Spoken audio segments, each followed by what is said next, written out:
सरस्वती व्यासं ततो जयमुदीरये। मूकं करोति वाचालं पंगुलं लङ्घयते गिरिं यत्कृपातमहं वन्दे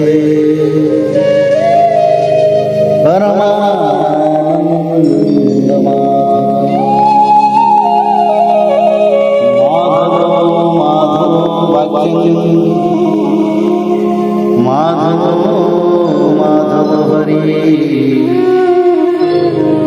परन्ते साधवानिधिं सकलकार्येषु दश स्कंद अथ द्वितीय अध्याय। वसुदेव जी के पास श्री नारद जी का आना और उन्हें राजा जनक तथा 9 योगीश्वरों का संवाद सुनाना। श्री सुखदेव जी कहते हैं, कुरुनंदन, देवर्षि नारद के मन में भगवान श्री कृष्ण की सन्निधि में रहने की बड़ी लालसा थी। इसलिए वे श्री कृष्ण की निज बाहुओं से सुरक्षित द्वारका में, जहाँ दक्ष आदि के सांप का कोई भय नहीं था, विदा कर देने पर भी पुनः पुनः आकर प्रायः रहा ही करते थे।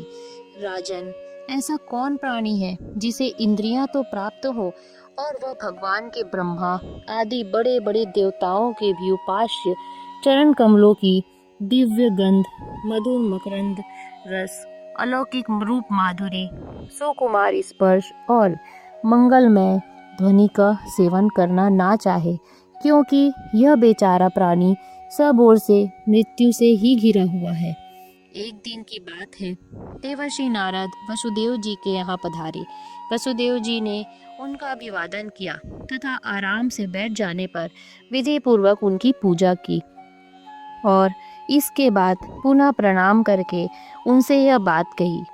वसुदेव जी ने कहा, संसार में माता पिता का आगमन पुत्रों के लिए और भगवान की ओर अग्रसर होने वाले साधु संतों का पदार्पण प्रपंच में उलझे हुए दीन दुखियों के लिए बड़ा ही सुखकर और बड़ा ही मंगलमय होता है। परंतु भगवान, आप तो स्वयं भगवान में भगवत स्वरूप हैं। आपका चलना फिरना तो समस्त प्राणियों के कल्याण के लिए ही होता है। देवताओं के चरित्र भी कभी प्राणियों के लिए दुख के हेतु तो कभी सुख के हेतु बन जाते हैं, परंतु जो आप जैसे भगवत प्रेमी पुरुष हैं, जिनका हृदय प्राण जीवन सब कुछ भगवान में हो गया है, उनकी तो प्रत्येक चेष्टा समस्त प्राणियों के कल्याण के लिए ही होती है। जो लोग देवताओं का जिस प्रकार भजन करते हैं, देवता भी परछाई के समान ठीक उसी रीति से भजन करने वालों को फल देते हैं, क्योंकि देवता कर्म के मंत्री हैं और अधीन हैं, परंतु सत्पुरुष दीनवत्सल होते हैं, अर्थात जो सांसारिक संपत्ति एवं साधन से भी हीन है, उन्हें अपनाते हैं। ब्राह्मण, यद्यपि हम आपके शुभागमन और शुभ दर्शन से ही कृतकृत्य हो गए हैं, तथापि आपसे उन धर्मों के साधनों के संबंध में प्रश्न कर रहे हैं जिनको मनुष्य श्रद्धा से भी सुन भर ले, इस सब ओर से भयदायक संसार से मुक्त हो जाए। पहले जन्म में मैंने मुक्ति देने वाले भगवान की आराधना तो की थी, परंतु इसलिए नहीं कि मुझे मुक्ति मिले। मेरी आराधना का उद्देश्य था कि वे मुझे पुत्र रूप में प्राप्त हों। उस समय मैं भगवान की लीला से मुग्ध हो रहा था। शुभव्रत, अब आप मुझे ऐसा उपदेश दीजिए जिससे मैं इस जन्म मृत्यु रूप भयावह संसार से, जिसमें दुख भी सुख का विचित्र और मोहक रूप धारण करके सामने आते हैं, अनायास ही पार हो जाऊं। श्री सुखदेव जी कहते हैं, राजन, बुद्धिमान वसुदेव जी ने भगवान के स्वरूप और गुण आदि के श्रवण के अभिप्राय से ही यह प्रश्न किया था। देवर्षि नारद उनका प्रश्न सुनकर भगवान के अचिंत्य अनंत कल्याणमय गुणों के स्मरण में तन्मय हो गए और वे प्रेम एवं आनंद में भरकर वसुदेव जी से बोले। नारद जी ने कहा, यदुवंश शिरोमणे, तुम्हारा यह निश्चय बहुत ही सुंदर है, क्योंकि यह भागवत धर्म के संबंध में है। और जो सारे विश्व को जीवन दान देने वाला है, पवित्र करने वाला है। वसुदेव जी, यह भागवत धर्म एक ऐसी वस्तु है जिसे कानों से सुनने, वाणी से उच्चारण करने, चित्त से स्मरण करने, हृदय से स्वीकार करने या कोई इसका पालन करने जा रहा हो तो उसका अनुमोदन करने से ही मनुष्य उसी क्षण पवित्र हो जाता है, चाहे वह भगवान का एवं सारे संसार का द्रोही ही क्यों ना हो, जिनके गुण, लीला और नाम आदि का श्रवण तथा कीर्तन पतितों को भी पावन करने वाला है। उन्हीं परम कल्याण स्वरूप मेरे आराध्य देव भगवान नारायण का तुमने आज मुझे स्मरण कराया है। वसुदेव जी, तुमने मुझसे जो प्रश्न किया है इसके संबंध में संत पुरुष एक प्राचीन इतिहास कहा करते हैं। वह इतिहास है ऋषभ के पुत्र 9 योगीश्वरों और महात्मा विदेह का शुभ संवाद। तुम जानते ही हो कि स्वयंभू मनु के एक प्रसिद्ध पुत्र थे प्रियव्रत। प्रियव्रत के आग्रीन के नाभि और नाभि के पुत्र हुए ऋषभ। शास्त्रों ने उन्हें भगवान वासुदेव का अंश कहा है। मोक्ष धर्म का उपदेश करने के लिए उन्होंने अवतार ग्रहण किया था। उनके 100 पुत्र थे और सब के सब वेदों के पारदर्शी विद्वान थे। उनमें सबसे बड़े थे राजर्षि भारत। वे भगवान नारायण के परम प्रेमी भक्त थे। उन्हीं के नाम से यह भूमिखंड, जो पहले अजनाभ वर्ष कहलाता था, भारतवर्ष कहलाया। यह भारतवर्ष भी एक अलौकिक स्थान है। राजर्षि भरत ने सारी पृथ्वी का राज्य भोग किया, परंतु अंत में इसे छोड़कर वन में चले गए। वहां उन्होंने तपस्या के द्वारा भगवान की उपासना की और 3 जन्मों में वे भगवान को प्राप्त हुए। भगवान ऋषभ देव जी के शेष 99 पुत्रों में 9 पुत्र तो इस भारतवर्ष के सब ओर स्थित 9 द्वीपों के अधिपति हुए और 81 पुत्र कर्मकांड के रचयिता ब्राह्मण हो गए। शेष 9 सन्यासी हो गए। वे बड़े ही भाग्यवान थे। उन्होंने आत्मविद्या के संपादन में बड़ा परिश्रम किया था और वास्तव में उसमें बड़े निपुण थे। वे प्रायः दिगंबर ही रहते थे और अधिकारियों को परमार्थ वस्तु का उपदेश किया करते थे।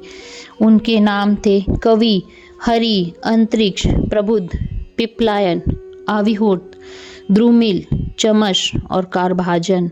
वे इस कार्य कारण और व्यक्त अव्यक्त भगवत रूप जगत को अपने आत्मा से अभिन्न अनुभव करते हुए पृथ्वी पर स्वच्छंद विचरण करते थे।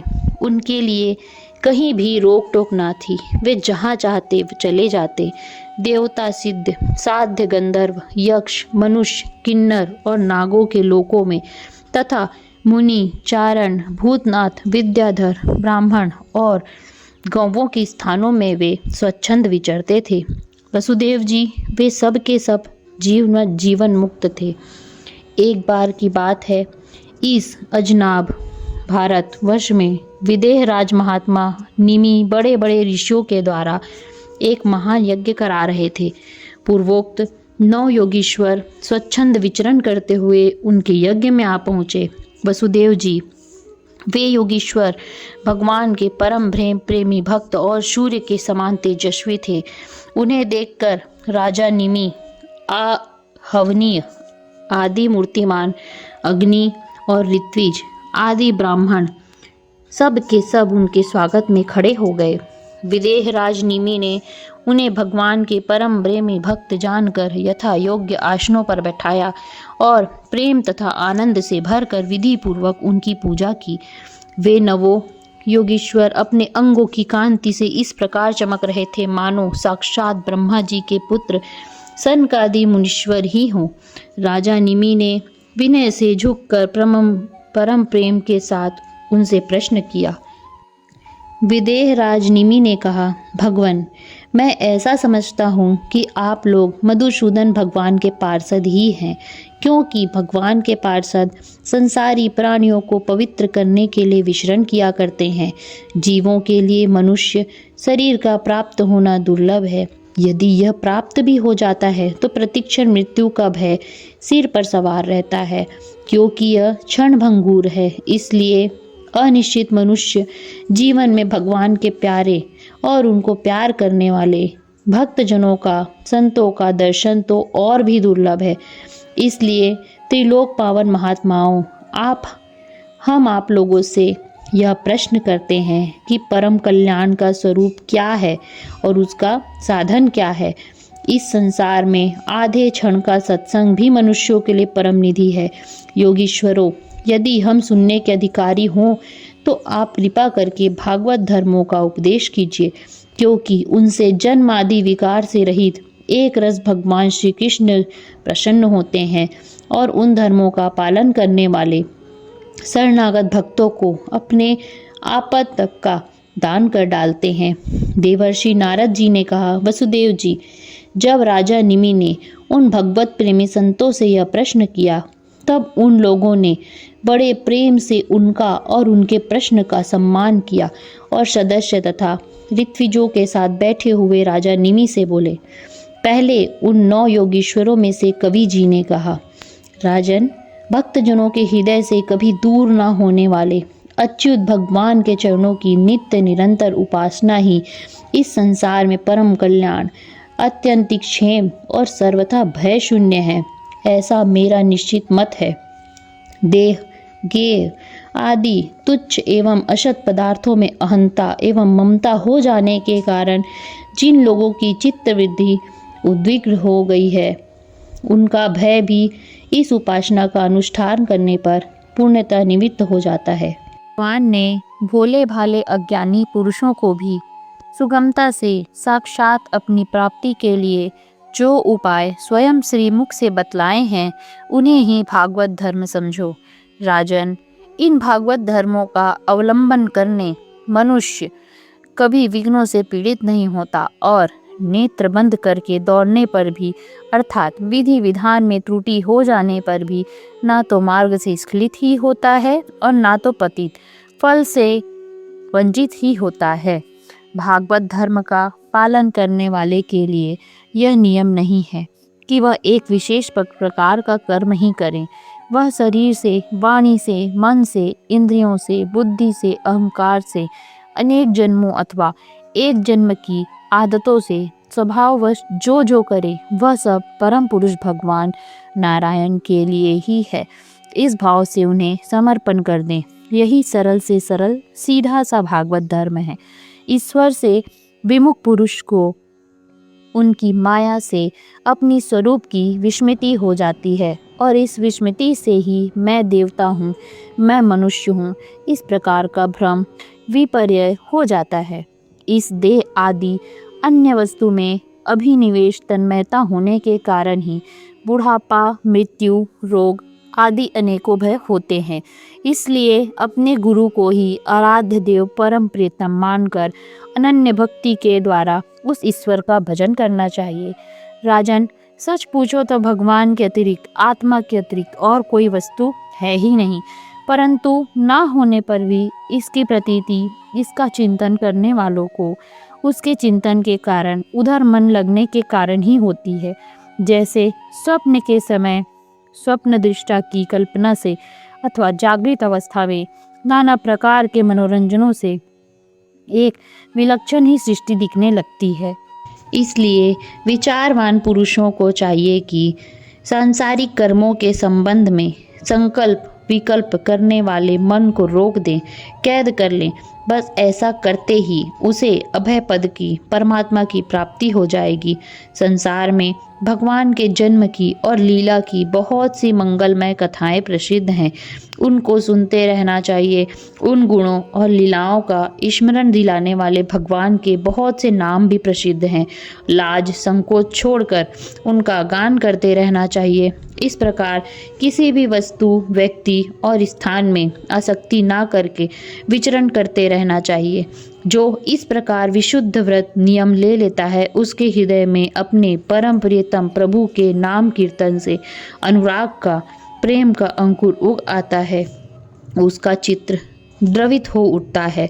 अब वह साधारण लोगों की स्थिति से ऊपर उठ जाता है, लोगों की मान्यताओं धारणाओं से परे हो जाता है। दंभ से नहीं, स्वभाव से ही मतवाला सा होकर कभी खिलखिलाकर हंसने लगता है तो कभी फूट फूट कर रोने लगता है, कभी ऊंचे स्वर से भगवान को पुकारने लगता है, तो कभी मधुर स्वर से उनके गुणों का गान करने लगता है। कभी कभी जब वह अपने प्रियतम को अपने नेत्रों के सामने अनुभव करता है, तब उन्हें रिझाने के लिए नृत्य भी करने लगता है। राजन, यह आकाश, वायु, अग्नि, जल, पृथ्वी, ग्रह, नक्षत्र, प्राणी, दिशाएं, वृक्ष, वनस्पति, नदी, समुद्र, सब के सब भगवान के शरीर हैं। सभी रूपों में स्वयं भगवान प्रकट हैं। ऐसा समझकर वह जो कोई भी उसके सामने आ जाता है, चाहे वह प्राणी हो या अप्राणी, उसे अनन्य भाव से भगवत भाव से प्रणाम करता है। जैसे भोजन करने वाले को प्रत्येक ग्रास के साथ ही तुष्टि, तृप्ति अथवा सुख, पुष्टि, जीवन शक्ति का संचार और क्षुधा निवृत्ति, ये तीनों एक साथ होते जाते हैं, वैसे ही जो मनुष्य भगवान की शरण लेकर उनका भजन करने लगता है, उसे भजन के प्रत्येक क्षण में भगवान के प्रति प्रेम, अपने प्रेमास्पद प्रभु के स्वरूप का अनुभव और उनके अतिरिक्त अन्य वस्तुओं में वैराग्य, इन तीनों की एक साथ ही प्राप्ति हो जाती है। राजन, इस प्रकार जो प्रतिक्षण एक एक वृत्ति के द्वारा भगवान के चरण कमलों का ही भजन करता है, उसे भगवान के प्रति प्रेममयी भक्ति, संसार के प्रति वैराग्य और अपने प्रियतम भगवान के स्वरूप की स्फूर्ति, ये सब अवश्य ही प्राप्त होते हैं। वह भागवत हो जाता है, और जब ये सब प्राप्त हो जाते हैं, तब वह स्वयं परम शांति का अनुभव करने लगता है। राजा निमि ने पूछा, योगीश्वर, अब आप कृपा करके भगवत भक्त का लक्षण वर्णन कीजिए। उसके क्या धर्म है और कैसा स्वभाव होता है? वह मनुष्यों के साथ व्यवहार करते समय कैसा आचरण करता है? क्या बोलता है और किन लक्षणों के कारण भगवान का प्यारा होता है?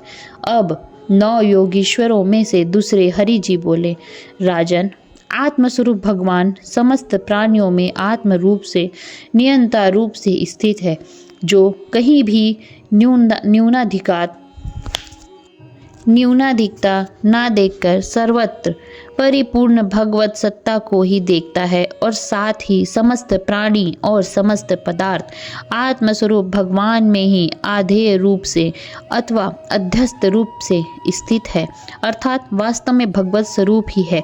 इस प्रकार जिसका अनुभव है, ऐसी जिसकी सिद्ध दृष्टि है, उसे भगवान का परम प्रेमी उत्तम भागवत समझना चाहिए। जो भगवान से प्रेम, उनके भक्तों से मित्रता, दुखी और अज्ञानियों पर कृपा तथा भगवान से द्वेष करने वालों की उपेक्षा करता है, वह मध्यम कोटि का भागवत है। और जो भगवान के अर्चा, विग्रह, मूर्ति आदि की पूजा तो श्रद्धा से करता है, परंतु भगवान के भक्तों या दूसरों लोगों की विशेष सेवा शुश्रूषा नहीं करता, वह साधारण श्रेणी का भगवत भक्त है।